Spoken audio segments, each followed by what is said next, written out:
From beautiful downtown Northridge, in the golden state of California, it's the Sherard Show.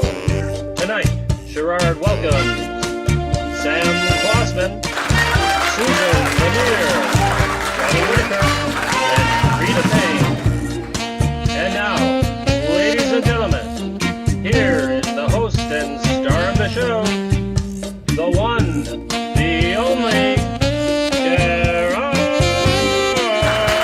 Also, America's favorite television segment, Sherard's 5 Points. Good evening, ladies and gentlemen, and welcome to the Sherard Show. I'm your host, Sherard. Happy Friday to you, ladies and gentlemen. We have a very special episode, actually a power-packed episode. We have some of Hollywood's biggest performers as well as actors on the show. I'm so excited because we have the legendary Freda Payne on the show. Give her a round of applause. I gotta be honest with you, ladies and gentlemen, she still looks like she's about 32. I'm telling you, this lady is absolutely beautiful, and she's gonna be here. It's so awesome to have her on. Then we have a beautiful young lady. Check your monitor. She was the first blonde on Three's Company, and she's going to be talking about her career as well as The Hills Have Eyes. She was a star in 1977. She was also on Welcome Back, Kotter as John Travolta's girlfriend. Give it up for the lovely Suzanne Lanier. Then we have a gentleman who is a class act in himself. He's been in the industry for many, many years on some of the biggest films and sitcoms as well. And he's stopping by the Sherard Show to talk about his career. He looks like a hitman, ladies and gentlemen. The man himself, Mr. Johnny Whitaker. You don't want to miss Johnny, ladies and gentlemen. He got the beard. And then lastly, we have a gentleman who is the voice of Donald Duck.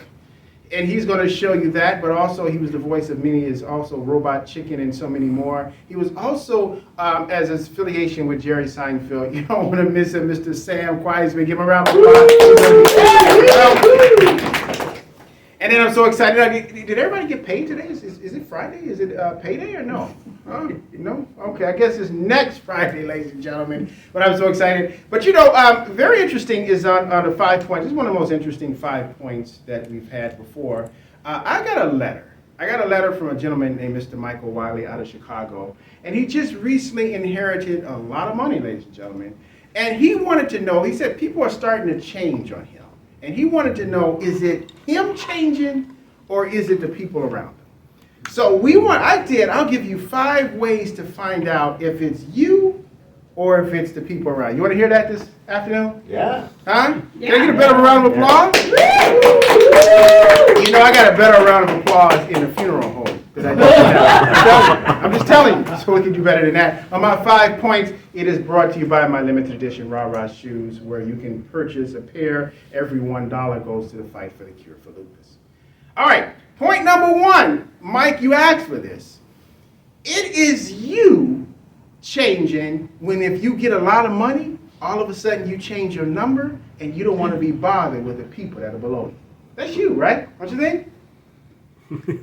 It is them, however, when you get the money and you can't even call them yet before they say you think you're better than everybody. You know? That's them. You didn't even get a chance to call them before they said you think you're better. All right?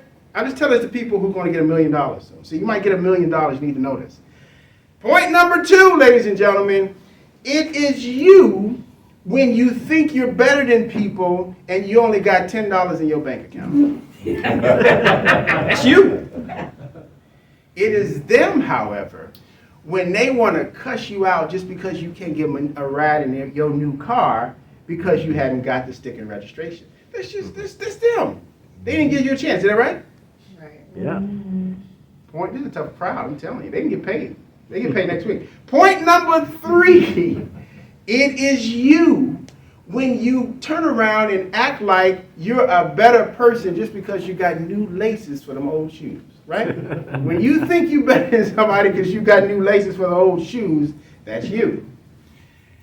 But it is them, however, ladies and gentlemen, when they try to defraud you and your account is already negative. All right. That's them. That's them. Point number 4, it is you when you change your zip code and buy a big house off of your tax refund. right? If you buy a house off your tax refund, that's you thinking you better than anybody. Don't you agree? Huh? It is them, however, ladies and gentlemen, when they turn around and want to be jealous of you just because you take your kids to private school, right? Yeah. Nothing wrong with private education. I was a Catholic school kid. Huh? Anybody can go to private school? No? Just me? Okay. Point number 5. It is you when you want to use big words that you can't even spell. Right? That's you! Amen. Big words you can't even spell. Harvard. Very good. We have a Harvard grad back there. And point number 5, it is them, however, when they want to use big words to talk about what they're going to do to you when they see you because you didn't call them back. That's about 5 points. Can I get a round of applause? Michael, I hope that helped you out, ladies and gentlemen. I hope that helped you out. Well, check out on your monitor, ladies and gentlemen. This lady is stunning. In 1978, she was on Three's Company. You remember that show, Three's Company? Yeah. She was absolutely beautiful. And look at this scene of her on Three's Company with John Ritter and Janet Du Bois. It was absolutely incredible. She was the first blonde, and she's going to be here on the Sherard Show right after this commercial break. The lovely Suzanne Lanier right after this.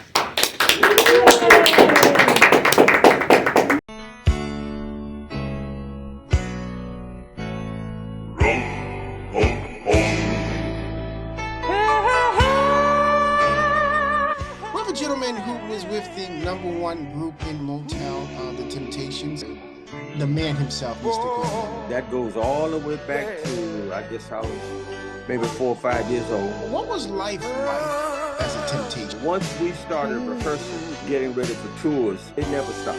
What did you enjoy the most being a Temptation and the least? Hey, mister. I just want a dime. And welcome back, ladies and gentlemen, to the Sherard Show. I'm your host, Sherard, for a very special Friday episode of the show, ladies and gentlemen. I know I'm going to get a lot of feedback from those 5 points, but I hope it clears it up because somebody in that audience or watching today is going to inherit a lot of money, and you're going to need to reference those 5 points. Well, ladies and gentlemen, this beautiful young lady who's about to come out, she was on the 1977 classic movie called The Hills Have Eyes. That was a scary movie. I think it was a Wes Craven. It was very scary. Very scary. And then also, you can see her on Three's Company, as well as a beautiful blonde, as well as the girlfriend of John Travolta on Welcome Back, Carter. And she also has a new film that's debuting tonight. The lovely Suzanne Lanier. Welcome, first time on the Sherard Show. Welcome, darling. So good to see you. Come on, have a seat. Okay. Suzanne, you know, you have an incredible career that spans 48 years. Probably more than that. But it's absolutely incredible. We have so much to talk about in terms of that. So, Suzanne, tell us a little bit about your start, first and foremost. How did you get started?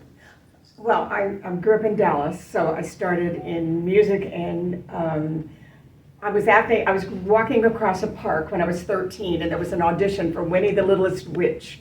And so I said, I think I'll audition, got the lead of Winnie, won a big award, and it was I got the bug after that. Well, so now that happened in Dallas, or that happened? That happened in Dallas. Okay. And so now, when did you move to LA? Because I know you got so big for Dallas, you probably had to I went to New York first. For me, acting meant New York City. And so I went to NYU for a while, and then got cast in Hair, and did some Broadway, and got to work with Tennessee Williams, and that was my dream. And then decided that I was on the road with Pat Paulson doing Last of the Red Hot Lovers, and he was from Laugh-In. And so his manager saw me and said, come to LA, and I guess start on Happy Days the first week I got here, so that was pretty cool. That's incredible. Give a round of applause. That's amazing. Happy Days, one of my favorite shows. Now, you always played somebody's beautiful girlfriend. Is that something? I played a lot of girlfriends till I got too old to do that, and I switched to drunks. now, what role did you play in Happy Days? I played a prom queen. Mm-hmm. For Yes. Fonzarelli? Yeah, yes, with Henry Winkler, yeah, the Fonz. Very good. Now, you know, something that's very interesting is that, like, Three's Company was very popular. It was Yeah. one of the longest running sitcoms. You ran for a long time. For a while. But people don't know that you were the first blonde on there before Suzanne Summers. Tell us a little bit I about that. was. Well, it just didn't, it's a age-old Hollywood story. You win some and you lose some. And I guess I just kind of lost some there, Now, how did you lose being on Three's Company? Well, I just, the powers that be preferred Suzanne, and she was great on it. And it's just a matter of taste, right? And after that, CBS gave me my own show called Wilder and Wilder with Greg Malavy and Meredith McRae. And then that didn't go too far. And so I kept switching back and forth from music to acting and music to acting. And so I've always kind of done both. So if one's not happening, and then I'll go do the other. And if the other's happening, I put the other one on hold and just have fun. I mean, at this age, if you don't have fun, then you're not living, right? Now, very interesting. Now, Susan, let's go back to the Hills Have Eyes. Okay. Because, again, that's a 1977 classic. That was scary like the 1968 Night of the Living Dead. That was really eerie. Now, tell us a little bit about your role in the Hills Have Eyes. Well, I starred in it, and my agent at the time, because I was doing a ton of TV. I'd done Alice and Phyllis and Policewoman and Barnaby Jones and all of them. And my agent said, don't do a horror movie, it's a kiss of death. And I said, well, it's going to say starring Susan Lanier, and I want to star in a movie. And so far, you haven't gotten me one, so I'm going to, Wes Craven offered me the role. And I went, okay, I'm taking it, Wes Craven. He wasn't well known. He'd done Last House on the Left, and I wasn't really that familiar with it, but he had seen my work on TV and offered me the role of Brenda to star in it. And I said, I'm taking it. My agent didn't like it, but it was really life-changing for me. Sometimes we make decisions in this business that are good ones and not so good ones, and that was a good one where I went against the advice of my agent. It was very good, as a matter of fact. It was very scary, too. I don't know, back in those days, horror movies kind of had a dreariness to it, really scary dreariness to it. I think the unique quality of The Hills Have Eyes and why it became a classic was it was so raw and it could really happen, and it had almost no special effects except my father being eaten, and so it was very raw, and I think that's why it was so popular. Now, Susan, of all the things you've done, I looked at your amazing IMDb of the things you've done, and you can see more there on your screen as well. Have you ever worked with the legendary James Garner in the Rockford Files? No, but he was very good friends with my late husband, Delaney Bramlett, and he hung out at our house all the time. So he was always in our recording studio at the ranch. So, I've met him a number of times, but I never worked with him. Mm-hmm. I love him. Very good. Absolutely incredible. Ladies and gentlemen, we're going to take a quick commercial break. We come back, we're going to find out what Suzanne's other talent is. We'll be right back, right after this. If you served in the Marine Corps, by now you know about the contaminated water problem at Camp Lejeune. If you were stationed or worked at Camp Lejeune from 1953 to 1987, you probably have a lot of questions. We have some answers. You could be entitled to compensation. Billions of dollars are being allocated to pay for damages to anyone stationed at Camp Lejeune during that time. Unfortunately, it appears that officials may have known the contaminated water problem existed and did little to protect their men. The Semper Fi code was not honored. If you or someone in your family has developed a serious illness, including various forms of cancer, call this Camp Lejeune legal support line right now. You can't turn back the clock and change what happened, but you can certainly call right now and learn your rights as a Marine. Here's the number. Call 855-815-9786. That's 855-815-9786. Again, 855-815-9786.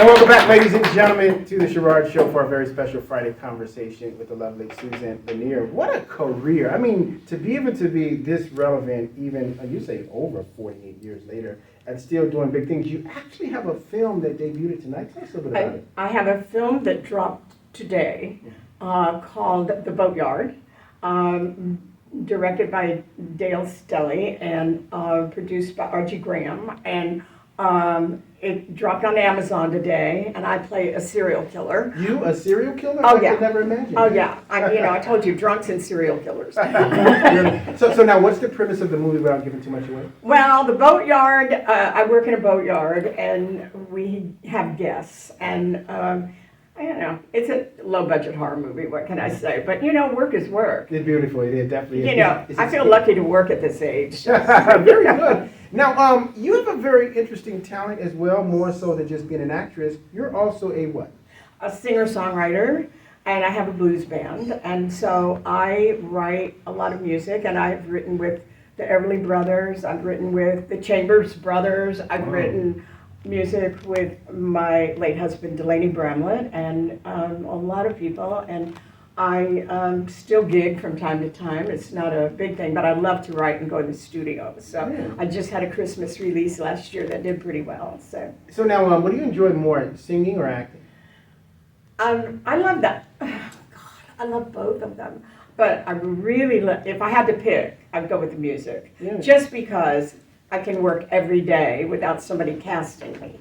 When it's acting, you're dependent on somebody saying, yeah, come on, you got a job. If it's music, I can go in the studio and write out a tune, which I do every day, write music. And so I feel, it feeds the creative soul. Very good. I had Cinda Williams from Mo Better Blues on the show, and I asked her that exact same question, and she said she'd rather act than sing. And I said, why did you say that? She said, because singing, sometimes you could forget the words right in front of everyone. That's right. And then be sitting there fumbling and bumbling. I'm going to ask Freda that question when she comes, because she's a famous actress as well as she sings. I am such a fan. Yeah, I'm going to find that out when she momentarily. In terms of that. So now, Susan, for those who are watching, where can they reach out to you, the new fans that are watching, minus the stalkers? Where can they reach out no to you? stalkers. Instagram, Facebook, TikTok. I don't have a website right now, but definitely all the music, Spotify and SoundCloud and all that stuff is my music. And but Instagram, Facebook, probably the best. Very good. Now, is there going to be a movie premiere for your new film? There was already, and then I did one last week. And so I worked with Dustin Ferguson on that. He's a wonderful director, and I play a wholesome mom, the victim this time. And so, yeah, I mean, I don't know what's going to happen with that one. That's called Man Eater. Oh my goodness! Wow.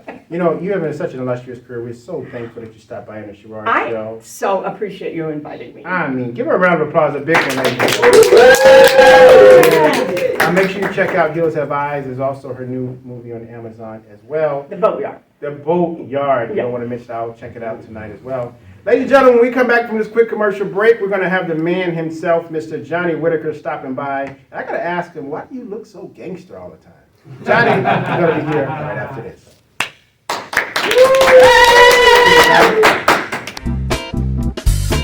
It's a very exciting show today, ladies and gentlemen. We have the lovely Florence LaRue. This has music that people could identify with. Then we have a gentleman that you know as Mr. Victor Orlando. Big time Mr. Lawrence Milton Jacobs will be here as well. Lovely Tommy Bell, first time on the Sherard Show. It's my house and I live here. There's a welcome mat. The lovely Vincent sisters, give it up for them. Constantly on the road. Ask Miss LaRue. I'm going to let him give you 5 reasons to know either she loves you for you or she loves you for your money.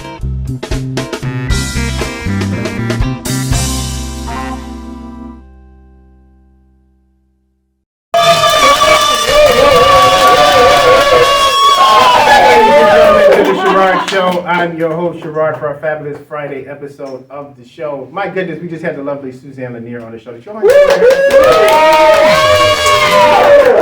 you want to watch Three's Company again. She's just so beautiful and have such a captivating personality. You don't want to miss her movie. And again, make sure you check out The Hills Have Eyes tonight if you can handle scary movies, ladies and gentlemen. Well, this gentleman that's about to come out, he's a seasoned actor. He's been doing it for many, many years. You've seen him on so many sitcoms and films as well. He's recently just lost 100 pounds. He looks fit as a fiddle and cleaner than a board of health. Ladies and gentlemen, give it up to the man himself, Mr. Johnny Whitaker. Johnny. How are you? We're good. Come on, have a seat Okay, here. it's still there. Johnny, it's such an honor having you on the show. You've had such an incredible, incredible career. First of all, congratulations on the weight loss. How did you do it? It's called snips. Well, everybody has their stomach is about the size of your fist. My stomach is half that size now. So. What led to that? Well, I was at my heaviest about 275, 280, and I tried to lose weight and it didn't work. And I went to the doctor, and he said that I was a candidate, and my A1C and my diabetes was high, and I was on 10 different medications, and now I'm on 2. And so, you know, as you're getting older, as we are getting more mature, our bodies get less well. And so I wanted to make sure that I'm now 65 years old. Oh, wow. And I wanted to have my last years, you know, be the best. But you might live to be 85. What do you mean? Well, hey, I'm going to 100. There we go. So, Johnny, we really appreciate you have a lot of fans in the audience, but also who are watching this in your illustrious career. Tell us a little bit about your start. What got you started in becoming an entertainer as well as an actor? Well, at 3.5 years old, I'm LDS, which is Mormon, Church of Jesus Christ of Latter-day Saints, and the Osmonds happened to be in our congregation, but they didn't help me with my career. Well, later on they did, but my sisters and I had a solo for the children's program in our congregation. Actually, the young girl who was supposed to do the role, the solo, got the chicken pox, and I was the only other one who knew the words to the song. So, because I'd been practicing with my sister, so I got up there and I sang the first verse perfectly, and the chorus we went ahead and sang it, and the second verse, the intro, and I froze because I forgot the words, and my sisters were elbowing me, and the sister at the piano played the intro again, and I just started singing. But they were the wrong words. So I don't need to ask you a question. What do you prefer, better, acting or singing? You know, my family, well, I'm one of 8 children. And my father always said that if we didn't come out crying a perfect C, we aren't his kids. And Mama said every single one of them came out singing a perfect C. Very good. Now, you've done a lot of sitcoms and films in your career, which is quite amazing. But what is the trick, if it's a trick, or what is the niche to be able to be so relevant, even so many years later, and even 100 pounds later, you're still relevant, you're still doing films. You actually have something coming up where you're playing a white supremacist, correct? I am. It's called Sky Blue. Well, this is my 65th year. Actually, 66th, I guess, because you're finished at 65. And then this is my... I've got 3 Hail Marys that I'm throwing out. One is my film called Sky Blue. 2 is my book that I cannot give the name away because it is so darn good that if I give it away, somebody else is going to take it. What's the name of it? And then the 3rd is a documentary on the drug policy of Portugal. I speak 5 languages: English, Portuguese, Spanish, French, and American Sign Language. Really? And I was a Mormon missionary in Portugal, and my godson, or kind of stepson, was born in Lisbon. My ex and dearest friend today was born in Angola. And after my mission and my divorce, I came back to Portugal and we started up our relationship. And so, you know, that's how that kind of happened. But so In Portugal, they have decided for the last 24 years that anyone getting arrested for drugs, small amounts of personal use drugs, would go to a dissuasion commission instead of to jail or prison. What's a dissuasion commission? Persuasion to make you do something, dissuasion to keep you from doing something. Is that like a fancy name for a torture chamber? No, it keeps people from, well, Oregon tried it and they failed because they didn't have some of the things that Portugal has had for the last 24 years, which is making sure that you go and get treatment and support and help instead of just saying, okay, pay us a fine and you don't have to do anything. But there, you have to go and get support and treatment. I am a person in long-term recovery. I will be celebrating 28 years? Gosh. Give him a round of applause. 28 years. 28 years clean and sober. And actually to celebrate that as well, I guess I can give another little, we have a celebration of lives lost and lives recovered, which I do every year. This is going to be the 6th annual as a Zoom meeting, and we celebrate the lives of people who have passed due to overdose and alcohol-related causes. Very good. Give him a round of applause. That's really good. But I have 10 people, unfortunately, in my life.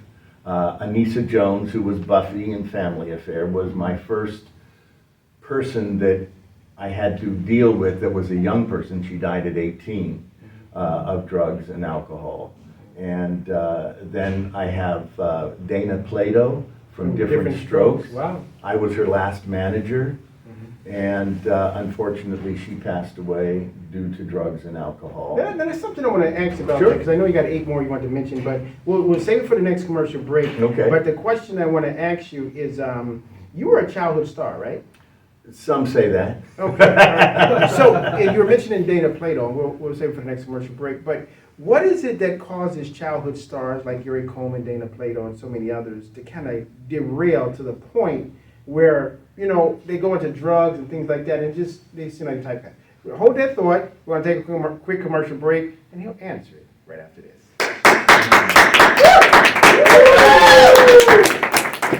Here's an important message from the U.S. Med Diabetes Solution Center. If you have diabetes, you know the pain of pricking your fingers. But now, by wearing a small device called a continuous glucose monitor, or CGM, you can reduce your pain right away. It's easy to use and helps you make more accurate diabetes treatment decisions. If you use insulin daily, you might be eligible to get your own continuous glucose monitor. Call the U.S. Med Diabetes Solution Center to learn about this groundbreaking new CGM technology. If you have Medicare or private insurance, call to see if you qualify for a CGM at little or no cost. Shipping is free and will even bill your insurance company for you. U.S. Med is the #1 rated supplier on Google and Facebook reviews. So call us right now to see if you qualify for a CGM at little or no cost. U.S. Med. Better service. Better care. Welcome back, ladies and gentlemen, to the Sherard Show. I'm your host, Sherard, for our special Friday episode and conversation with the man himself, Mr. Johnny Whitaker. On our last commercial break, we were speaking about childhood stars, as again, you were considered to be a childhood star.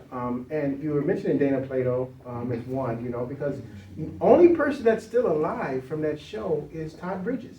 Yeah. And so, he's got about almost 30 years clean and sober. Very good. So give it up for Todd. And that's amazing. Well, but what leads to that when childhood stars, you know, they just kind of, after the show is canceled, it seems like it all goes downhill from there? Well, I believe that 15% of the population has a problem with drugs or alcohol. 85% don't. You know, if you can smoke weed and leave it alone, come back, leave it alone, you're probably part of the 85%. But if one is too many and 1,000 is never enough, you are probably part of that 15%, like I am.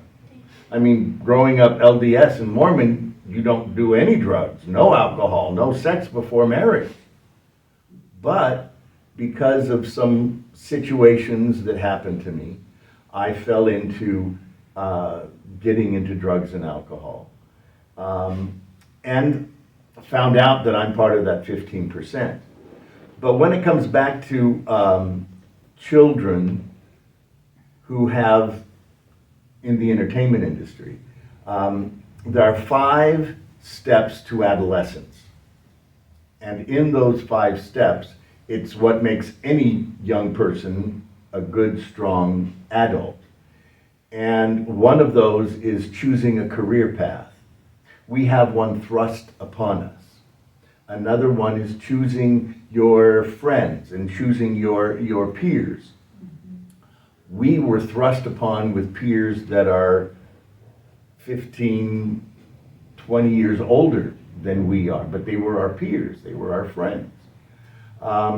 So, and there's 3 others, but with alcohol and drugs and kids in show business, the problem is mom, not mother, but motive, opportunity, and means.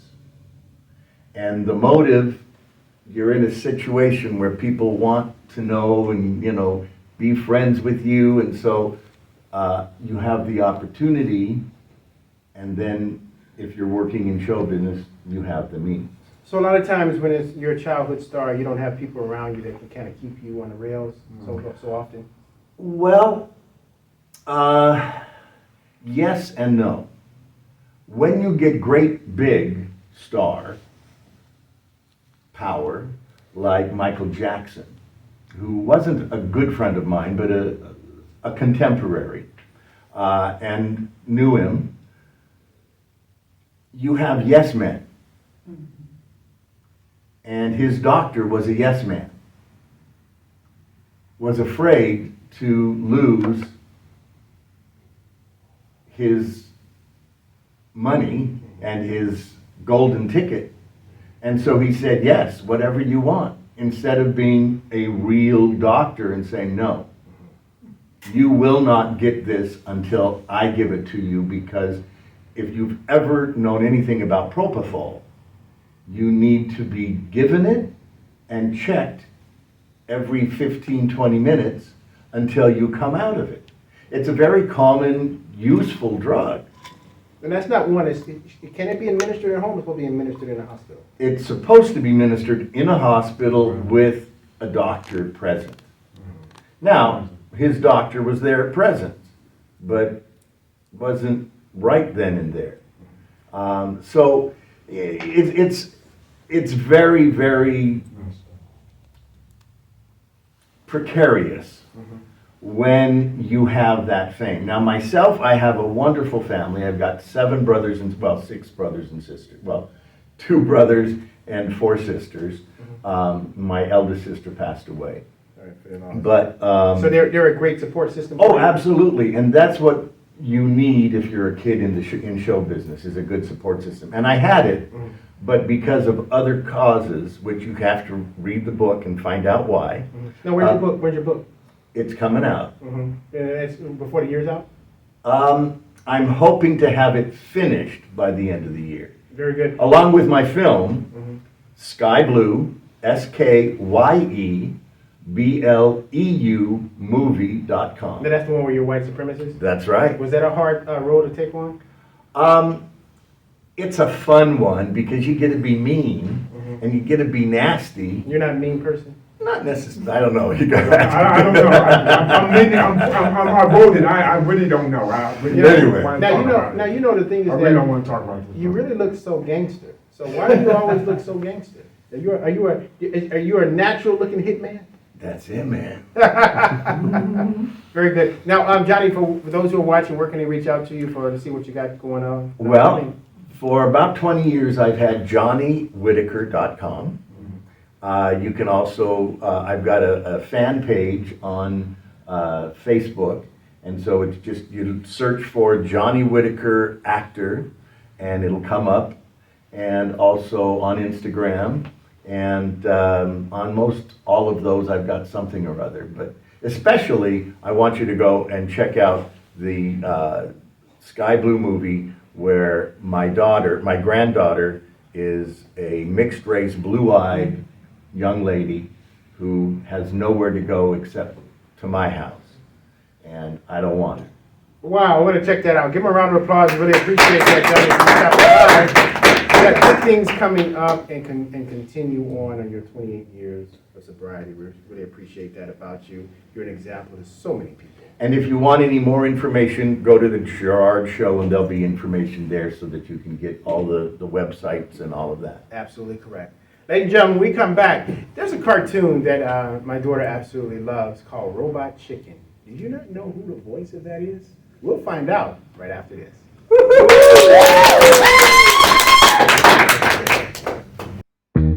have an absolutely star-studded, spectacular show. I rap, sing, songwrite. My musical brain is not normal. I bet you can't beat me in rap. You know what? We can have a rap battle. I would love to have a regular gig. I'm waiting for it. I'm waiting for them to call me back. Like a golf game, you know. A lot of bad and ugly, but you get that one good shot and it makes it all worthwhile. It's been a great honor to have been in the Supremes and to have represented. I decided to tell you all, modern ways, you know you're starting to get old.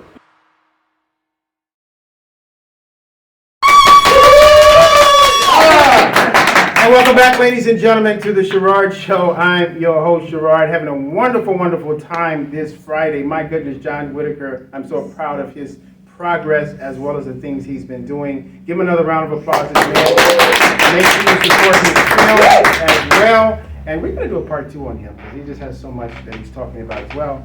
Well, ladies and gentlemen, this next gentleman, in the 1970s and 80s, he's actually was the voice of Donald Duck. You can also see him on Robot Chicken. He's on so many shows and sitcoms such as Airwolf and so many more.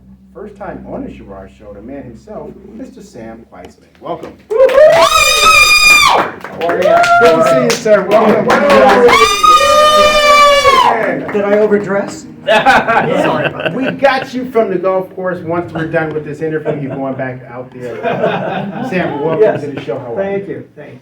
Sam, it's amazing because, see, people don't realize that cartoons, music, and sound have shaped kids' childhood. So when you hear certain voices, you don't even need to know what it is to just know what that sound triggers memories of being a child. Oh, absolutely. So, well, yeah, go ahead. So tell us a little bit about how you, first of all, got into voiceovers and then becoming one of the most popular and famous voices. Well, you won't believe this, but I started as a professional dancer in a show called Disney on Parade. You see it today as Disney on Ice. And it was an arena touring show, and what they skated, we ran. We called ourselves Holiday on Wood. And I was a lead dancer in the show. The choreographer was Anna White. She had just won the Academy Award for Oliver. She did Music Man and Bye Bye Birdie, and you had to have a really strong dance background. And in my day, it was ballet, tap, and jazz. And she was ballet based. So I actually did the movie Mame for her with Lucille Ball. I was at that level of dance. And but I was a song and dance, sing, dance, you know, all that. So I did musicals and plays and all that. But this Disney show, they needed a Donald Duck voice to do it live 10 to 14 shows a week. So that's what I did. And we did this show 10 to 14 shows a week. And one dance number was 20 minutes long. 20 minutes long. You had to know all the moves for 20 minutes? Yeah, not only that, that was just one of the dance numbers. We had like 4 or 5 numbers. I was in every number. But when it came to this one section where they're doing Mickey Mouse's Bandstand, I would go up into the sound booth and do Donald Duck live. You know, and from there, I did it from 1970 to 1976. Every year they'd call me in to do Donald Duck and we'd put it on tape. But the first year it was live. So that's how I did Donald Duck. And then I went over to the studio. They started using me for records and toys and commercials and stuff like that. And so I did the voice from 1970 to 1987. Give me a round of applause. Well, that's amazing. Sam, what voice was more famous? I think I know the answer to this, but I'll leave it to you. Was it Donald Duck or Daffy Duck? Well, I have to say, Donald Duck is world famous, so is Daffy, but Daffy is the greatest single cartoon character ever invented, ever created. And I went to the Mel Blanc School of Voices after I did the Disney show. And I met Mel, and I did Donald Duck for him, and he did Daffy. And he said, it's great, you can do somebody else's voice. But I made my whole career on original voices. So, but he was right and he was wrong, because when he passed, it took 10 people to replace him. And ever since then, we've had 2 or 3 different Bugs Bunnies, Daffy Ducks, and stuff like that. You know what's amazing is that there's a video of Mel Blanc doing so many voices. He did Porky Pig, he did Foghorn Leghorn, he did Elmer Fudd, he did Daffy Duck. He did so many. It was absolutely amazing. Now you're doing Donald Duck. Do you do any others? Oh yeah, I did. I did the Roadrunner for Robot Chicken. How's that? Now I know the audience is going to be remiss if I don't ask you. You're a Donald Duck famous. Yeah, I'm sorry. What? You're Donald Duck. I was Donald Duck. I do Donald Duck for Robot Chicken. Yeah, and now the baby duck on on Tom and Jerry show as Little Quacker, the baby duck. How does that voice go? Well, he's a little innocent baby, just duck out of the shell, and he's like this. He sounds like this. Oh, you're the mama. Oh, you're the mama. Oh, boy. Oh, nobody loves me. And it's the same damn voice. But you know the amazing thing? That is off of the episode, because how many grew up watching Tom and Jerry? Yeah. Tom and Jerry? And that was one of the ones where that was the duck that was trying to learn how to fly again, and Jerry was helping him learn how to fly. Is that correct? Yeah, that's true. Yeah, and 25 years after I did Donald Duck, because they took us all out, Mickey, Donald, and Goofy, and brought in all new people. So from 1987 or 88, some other guy does it. So I get a call out of the blue, and it says, hey, you still do a good duck? And I go, who are you? And he goes, well, I was the animation supervisor at Disney, and I heard you do your Donald Duck, and it was the best I ever heard. Come on over and do Little Quacker. So I go to, and I get the audition, it's not much of a stretch. And I go to the cast party, and there's the casting lady and these people, and I go, wow, I'm so thrilled I got this duck after 25 years. She goes, I had to go through 3,000 voice actors for that one little duck. Oh. So it's like winning the lottery in show business. And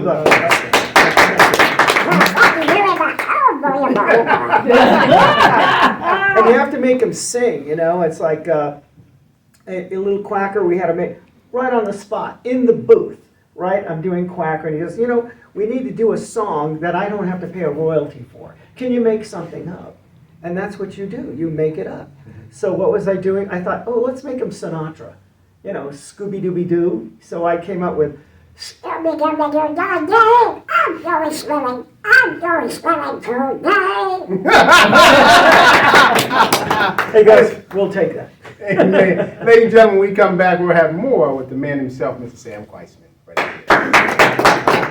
Can your IRA stand up to the next financial crisis that our top economists are saying is at our doorsteps? By allocating a percentage of your IRA into physical gold and silver with a tax-free rollover, you can diversify and safeguard your holdings from turbulent markets and economic downturns by putting your IRA back on the gold standard. Find out how to safeguard your assets with a tax-free rollover with a Genesis Gold IRA, the only IRA that can hold physical precious metals. Call now for your free gold and silver report. Protect your IRA today with one simple phone call and learn how to qualify for up to $10,000 in free silver. Call Genesis Gold Group, empowering faith-driven stewardship. Call 877-588-0992. That's 877-588-0992. Again, 877-588-0992.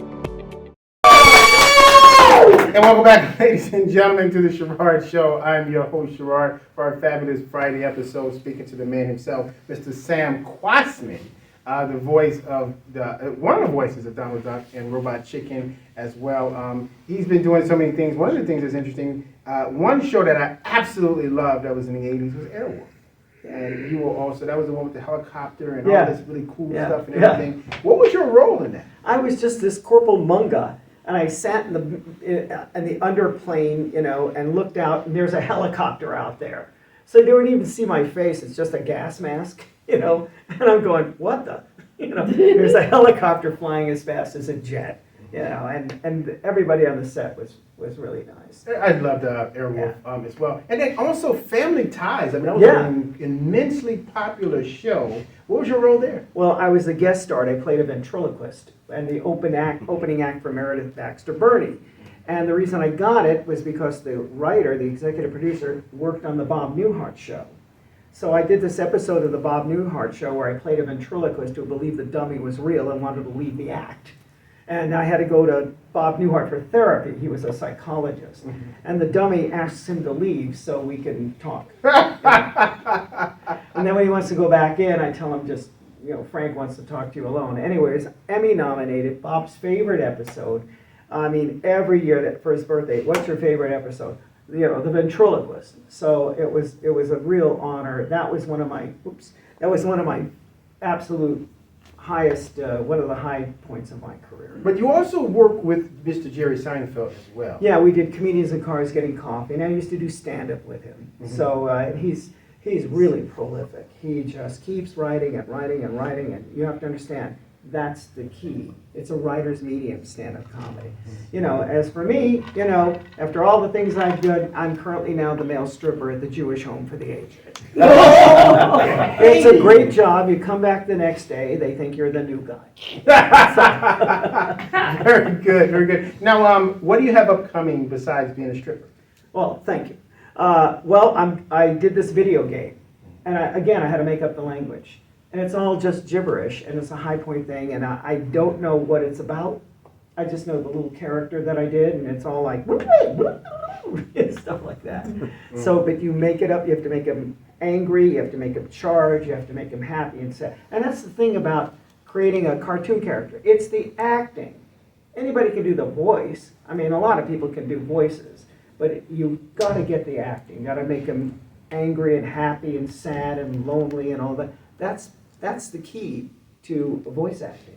It's amazing, like, for example, the voice of Fred Flintstone. Oh, yeah. I mean, so distinguished, and it just made him. He looked like the voice. He looked like what he was. Yeah. And then you look at, you say Tom and Jerry, Casper, and so on and so forth. Yeah. But what was your most rewarding voiceover you ever done? Well, it was Donald Duck for the Disney show, and I did What's My Line? It's an old TV show to promote Disney on Parade, which, by the way, Patrick Swayze was in the show. Yeah, it was the Snow White unit, so he was Prince Charming, and I was the lead alligator in Fantasia. Go figure. Yeah, very good. So now, for those who are watching, Sam, and they want to perhaps get into voiceover work, what kind of advice would you give them? You got to get a demo reel. And the demo reel is really for the agent. And when you get the audition, you have to really look at the character. Sometimes they don't even give you a picture. So, if you get a picture and the guy's a big nose, you're going to go, wow, everybody's going to do that. But maybe he's in the back of the throat. Maybe it's, well, what am I saying? In other words, he's cut his nose off completely, all that kind of thing. Did I do that right? Yeah. So, those are the sort of things you do. You play with it. You come in with an idea. They give you the character. You read the parentheses stuff. A lot of people don't do that. And if you read the parentheses, it says, well, he's an angry guy here. So make him angry. And a lot of people don't realize that you have to read the whole script. Very good, very good. So now, for those who are watching, where can they reach out to you? Oh, I'm at samkay3000.com. Like I said, I started as a dancer. I did the movie Maine with Lucille Ball. Wow. And she used to tell me stories. And Bob, call him Bob Preston, Robert Preston. Now, Sam, for those who are watching in the nursing homes that want you to come strip for them, where can they reach out to you as well? What? For those in the nursing home that want you to strip for them next weekend, where can they reach out to you? Probably the Comedy Chateau in North Hollywood. And any old age home. We had Felix on the show before, too. Oh, you did? Oh, yeah. A friend of mine. Yeah. Well, ladies and gentlemen, give it up for Mr. Sam Kwasman. When we come back from this quick commercial break, we're going to have a young lady. She's still as stunning as ever. She has a hit song, multiple hit songs, but one that just gets me all the time. And we're going to have her here on the show when we come back. The lovely Mrs. Freda Payne. Oh, yeah.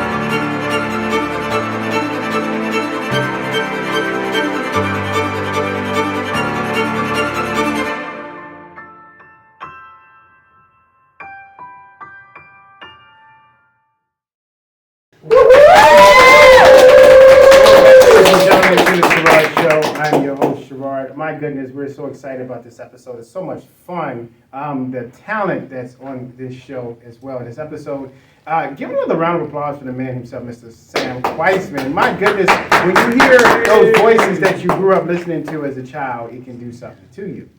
But before we bring our lovely guest on, this particular segment is brought to you by my limited edition Sherard collection wallets. This got a beautiful model here. Now, there's a story behind these wallets. These are the Sherard limited edition Coke-style wallets that come in multiple colors. But you donate to the cause to fight for the cure for lupus. I suffer from lupus. And you get yourself a wallet, and every dollar goes to the fight for the cure for lupus. So you may know somebody that suffered from lupus, buy a wallet and get us that much closer to fighting the cure. Thank you so much. Well, ladies and gentlemen, this beautiful young lady, now, what a story. She actually opened up for Sam Cooke in 1963, legendary Sam Cooke. She had the multiple platinum diamond hit Band of Gold. Yeah. And my favorite song, Bring the Boys Home. She's a living legend. So lovely to see her again. The beautiful, lovely Mrs. Freda Payne. Woo! Yeah! Woo! Beautiful as ever. Come on and have a seat. Okay. Now, she's holding her CD. I have actually an autographed copy CD at home, and then she's also holding her book. We're going to talk more about it. Yeah. Absolutely incredible read as well. Freda, welcome. How have you been?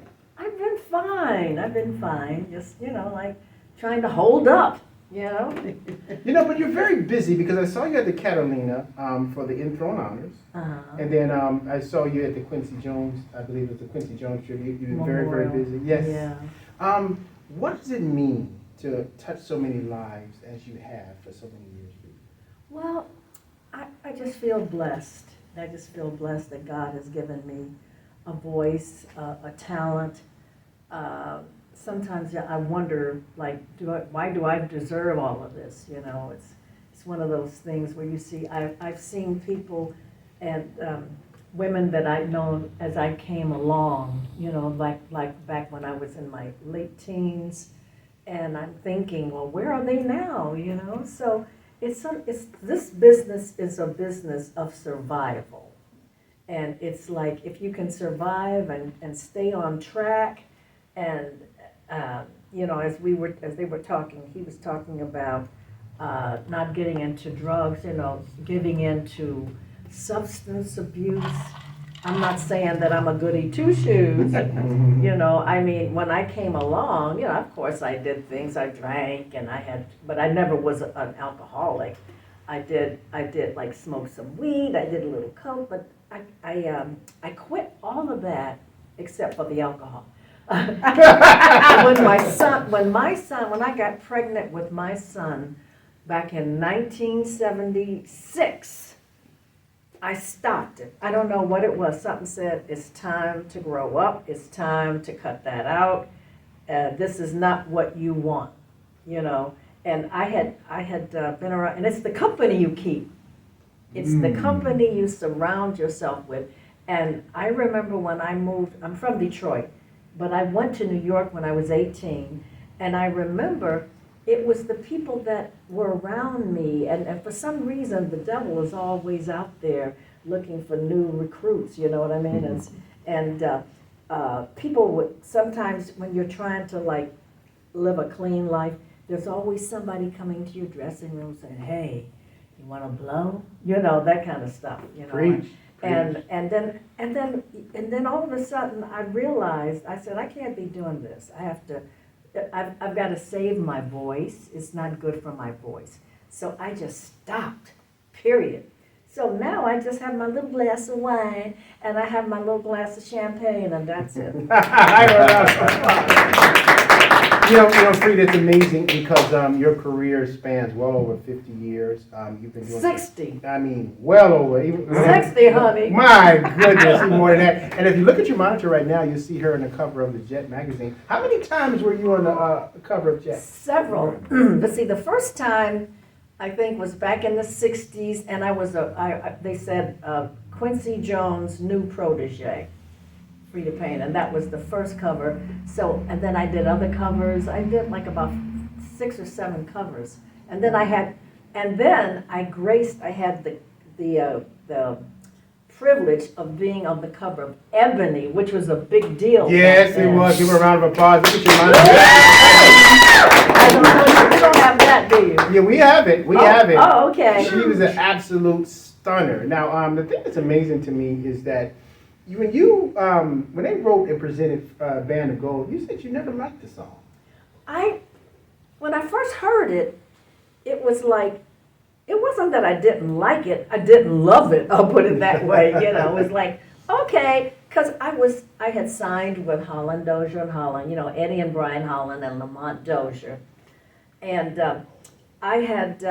they had me in the studio back in Detroit, and we were just recording. They'd have me recording all day long, you know, song after song. And I remember when we did Band of Gold, I remember they kept telling me to do it again, like take after take after take. I said, how many takes are we going to do on this stupid song? And so finally, that was the second single they put out on the Invictus label, not the first single. So that came out in 1970. Band of Gold was released in February of 1970, and by April it had started shooting up to the top of the record charts, Cashbox, Record World, and Billboard. Oh yeah, and were you surprised of its success? Yeah, I was, because you know what? Every song I did, I thought was good. I said, oh, this one's good, that one's good, you know. I never would have said Band of Gold is going to be the song. I never would have said that. So in a way, it was sort of like you just don't know where it's going to come from sometimes. Sometimes you can predict it, sometimes you can't predict it. But it's normally the songs that the artists don't like that become the hit. Like, for example, Al Green didn't like Let's Stay Together. He rather a song that sound more like Sam Cooke, but he didn't like it, but it became Al Green, or are you talking about Tina Turner? Al Green in his Let's Stay Together song. Oh, let's stay together, loving you weather. Yeah. It's too early for that, Freda. Okay. Not yet. But you know the amazing thing about you, Freda, is that, again, you've worked with some of the biggest names. And Yes, one I of did. them, 1963, you opened up for Sam Cooke. Yes, I did. This was in Atlantic City at a nightclub called Club Harlem. It was located on Kentucky Avenue in Atlantic City. And also I opened up for Sam Cooke, and then I opened up for Sammy Davis. Wow. Yeah. Sammy Davis Jr., rather. Sammy Davis Jr. And then she's been very modest, but you've also done a Christmas album with Johnny Mathis. Yeah. You've sang with Mel Carter. Your sister is one of the former ladies of the Supremes. Yeah, Sherry Payne. Yes. Sherry Payne. She She joined the Supremes in 1974, I believe, 73, 74. And she was with Mary Wilson, Cindy Birdsong, and Sherry Payne, and she was signed to Motown. Yes, they were actually on the show about a month ago. You have to check their episode out. It's now playing as well. Ladies and gentlemen, when we come back, we're going to talk about the CDs in her hand. Her book, boy, it's a very interesting read as well. And they want to talk about Bring the Boys Home. We'll be right back. Right after this. Yeah.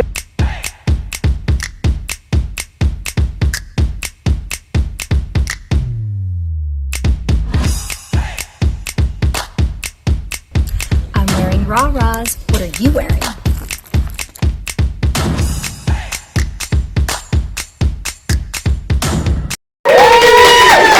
And welcome back, ladies and gentlemen, to the Sherard Show. I'm your host, Sherard. Everybody having a good time tonight? Yeah! Stars studied. 6 million people are tuning in. We're getting comments and questions all over the place. Make sure you check this out on New Stream Entertainment, as well as the Pure Essence Television Network. Also, this is broadcasting on iHeartRadio as well as Spotify, so you don't want to miss it. Now, Freda, let's talk about your CD first. We'll take it light. Now, tell us a little bit about your beautiful CD. Well, you know, this is like my latest and last one. It's called Let There Be Love. This is it. Yeah. All these years and you still can sing, like they say in Chicago. You really can sing. Well, hey, that's how I make my money. That's how I make a living. Of course, as you get older and you become a senior citizen, you don't have to rely on the next job. You got Social Security, you got pension payments. I get actors' equity, because I've done a lot of theater. Yes, and she's done films as well. You're also in the Clumps, is that correct? Oh, the Clump, yeah. Nutty Professor with Eddie Murphy. Look at your manager. She actually was on that. SAG-AFTRA, actors' equity. I've done a lot of theater. I did Blues in the Night, like about 5 or 6 different companies. I did Duke Ellington's Sophisticated Ladies. I've done several companies of that show. I've just been in, Jelly's Last Jam. I did that with Jelly's Maurice Last Hines. I did that was on Broadway, and Ella Fitzgerald. Now, and of course I do Ella. Oh my goodness, she does a mean Ella. Actually, we had Ella Fitzgerald's second cousin on the show as well, the same show that Sherry was on. And we mentioned you because we were talking about how incredible your performance is with Ella Fitzgerald. Tell us a little bit about that. Okay, well, this was like several years ago. It was like around 2000 or something like. I get a call from my dear friend who is no longer with us, Maurice Hines. His brother, Gregory Hines, Maurice. And Maurice said, Freda, when we did Jelly's Last Jam, I used to hear you singing in your dressing room, and your voice, you sound just like Ella. I said, yeah, He said, I'm getting ready to do a show. I'm getting ready to direct a show, and it's going to be written. A guy named Lee Summers is doing the book, and I'm going to be the director, and it's about Ella Fitzgerald. And he said, would you like to do it? I said, yeah.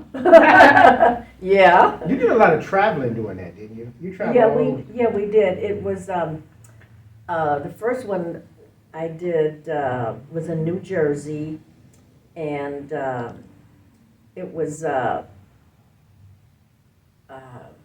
Breckenridge, New Jersey. Sometimes I forget the name of the theater, but anyway, I did it there for like 2 months.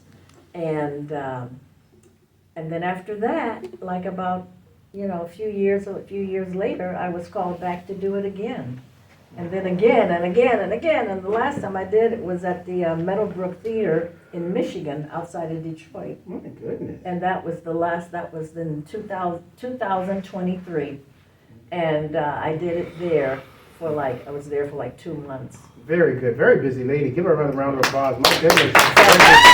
I had to, when I did Ella, you're thinking, well, how can I do Ella? I'm skinny. I'm not skinny, but I'm not fat.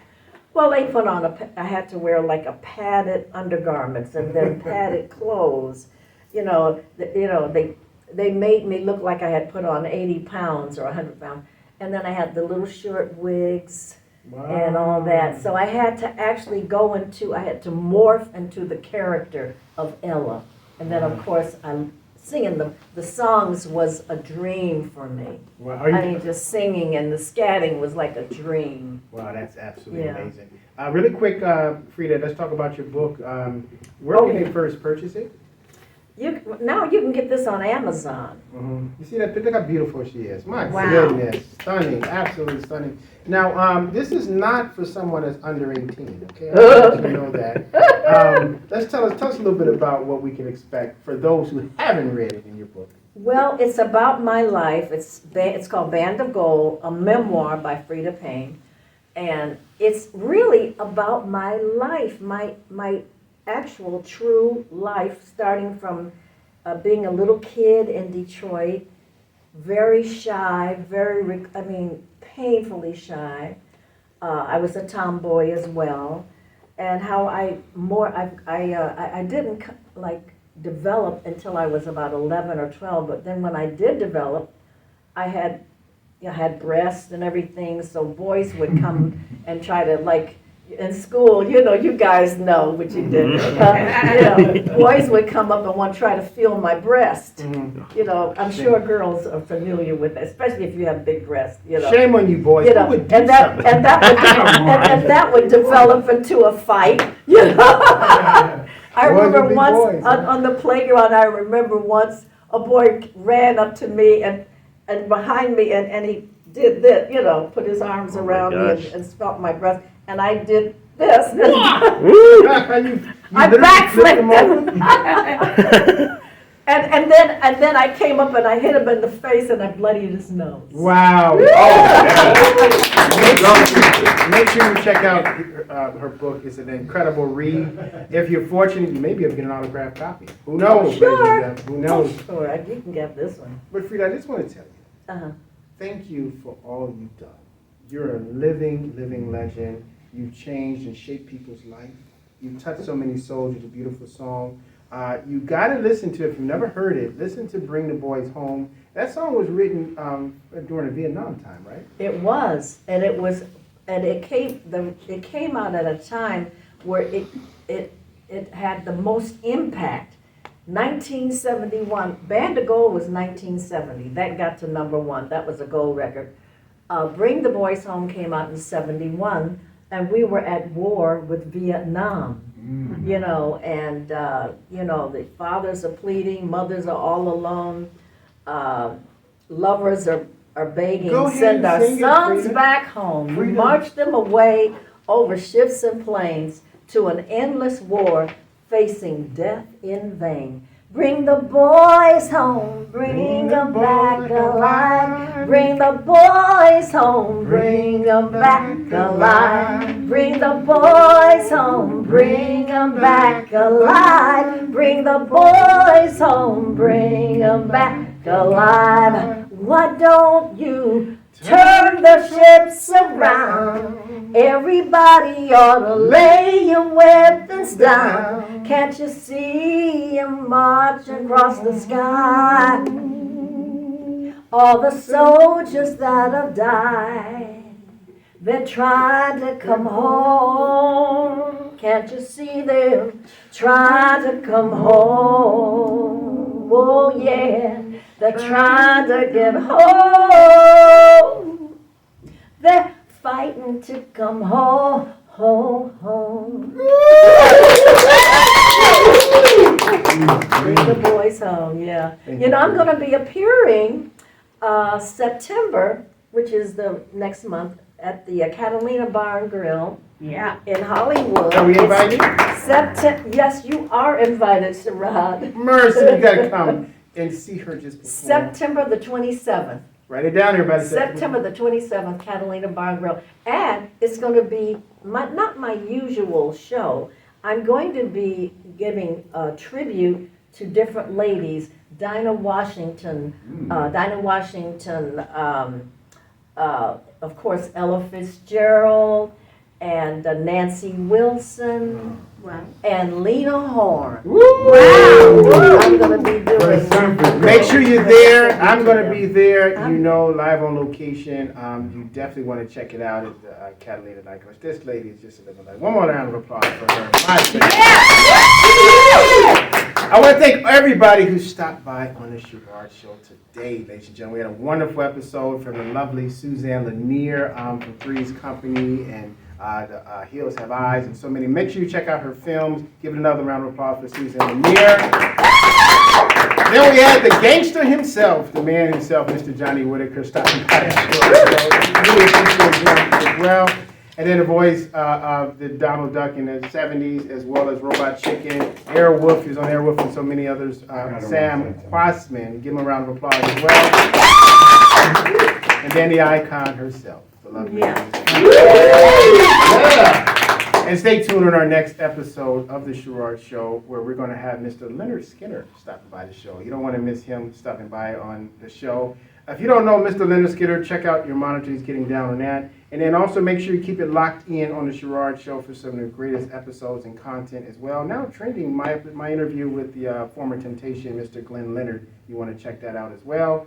I want to thank my team as well, Mr. Philly stopping by, his lovely mom, and as well as those who make what the Sherard Show is what it is. And ladies and gentlemen, always remember, the best way to get back on your feet is to miss 3 car payments. See you next week. Bye now. That's a wrap.